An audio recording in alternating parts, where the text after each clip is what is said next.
So this is just a basic little book review about Aftermath, a granddaughter story of legacy, healing, and hope.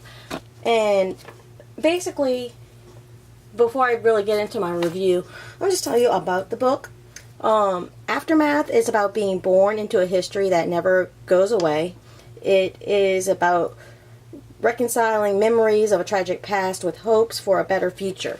It is about the delicate balance between a proud legacy and a burdensome responsibility. Allison grew up in Washington, D.C. suburbs, living a comfortable American life, while at the same time being surrounded by stories of Auschwitz, of lost family members, of destroyed dreams, and of survival. The tales of Holocaust survival shared by her maternal grandparents and by their only child, Allison's mother, were so ingrained in all aspects of everyday life that it wasn't until Allison was older that she realized not everyone's grandparents were Holocaust survivors. Just kind of show you the book a little bit, so that way it's not just sitting here with me talking. But as Allison moved into adulthood, she began to examine more deeply the reasons why the family history empowered and made resilient people like her grandmother, whose life was a triumph until the day she died, well into her 90s, while it haunted and ultimately destroyed others, like her mother, who took her own life at the age of 51. Aftermath is a powerful look at healing, forgiveness, breaking old patterns, and ultimately finding ways to remember the past while being able to live a life of peace and joy in the present. For me, the book is very well written. First of all, I like the cover. It's an attractive design. It's not, as you can see, it's not just a plain, boring cover. I just love how it's kind of personal. It has photographs. It has that, like a scrappy, vintage sort of feel to it.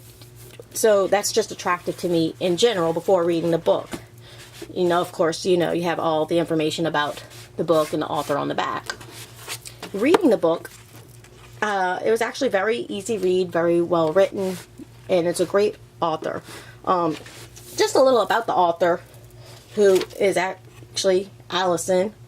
I can't pronounce the last name, so I don't want to murder it, so I apologize. So here it is in the video, so you can pronounce it. I'm terrible with names I'm not familiar with. But a little bit about her is that she's a graduate of the University of Pennsylvania and Columbia University School of Journalism, and she was an award-winning copywriter and the founder of Allison Media Group. She's a native of Washington, D.C., and lives with her family in South Florida. So that's just a little bit about her. But like I said, it's very well written. It's very informative. I love her writing style. It's easy to read, follow. I didn't find there was any kind of confusion while trying to read the book. I was able to enjoy it at a good pace. The text size is about the standard size you'd find in most books. It's not small, it's not too large, just average. I like how on pages like this, they have some, documents, photos, with a little caption telling you about it. That makes the book a little bit more unique to me rather than just, plain text and, as a story generally is. It just adds to it compared to other similar books in this category. So that was just a bonus for me. It's more than the Holocaust. It's about our interconnectedness as families and human beings, and the grace that comes from the recognition of those connections. I mean, there's just a lot that really went into this book. A lot of emotion. Very well written. For anybody that does have a chance to possibly check it out and read a little bit about it, or possibly even read the whole book, I would definitely recommend it.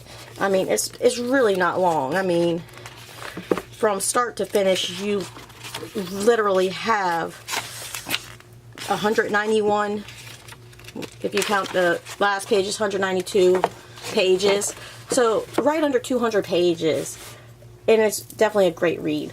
Definitely recommend it. Well worth it.